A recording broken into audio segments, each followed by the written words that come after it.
Part 3, sorry about that. Alright, so here's the material I used to cover the top of that AC unit cover. It has a polymer product that's a vapor barrier, and then it has tar in between that vapor barrier and an aluminum sheeting. What's good about this product is whenever I covered that unit or you're using it, you can run a nail through it, and then what you do whenever you have everything on and to finalize it, you go over with a heat gun and like a plastic squeegee, and it reseals all of those pinholes, nail holes. They do make this product in white, and I forget the name of this stuff. I'll try to come back later and put it in the comments. The only thing is, it's uber expensive. I've got a buddy who's a union insulator, so he brought this over and hooked me up with it. Next time, what I would do differently on this top is, I thought I was going to be able to get away with that polywall, and I was really bummed to find out I couldn't, because, man, I already had the sides done and everything. What I wound up doing, I came over the edges with a 10 by 20 aluminum sheeting, like what they'd use in roofing. And I'm coming around here in the sun where you can see it. I'm sorry, it's shaky video. I know that drives me nuts when I'm watching videos. I came over with a 10 by 20 aluminum sheeting, what they use in roofing. And that 20-inch wide sheet was enough to go from the bottom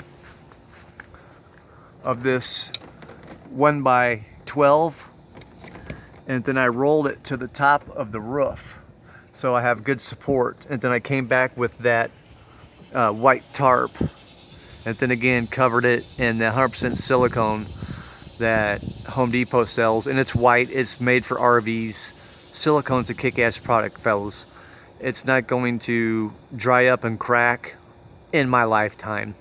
Next time, what I would do, I wouldn't do the white tarp. You're watching this video because you're like me and you wanted to save money. I got that white tarp for like 40 bucks. I would just break down and get the 100% silicone that Home Depot sells. It's $65 a gallon. You're gonna need probably, I think it was 4.5 gallons. I'd go 5 and make it thick. It would have saved me from doing that tarp. It would have looked a little cleaner. In this video you can't see, but there's little wrinkles here and there from that white tarp and us gluing it down. Now, I don't think I'm gonna have problems with it coming off or leaking, but in places where that silicone is thin, it's peeling up a little bit if you rub it.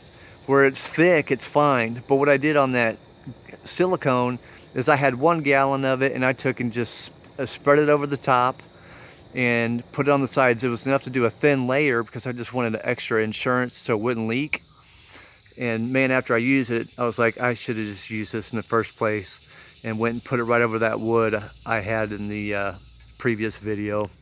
I still have to come back here and cut a hole for this front compartment.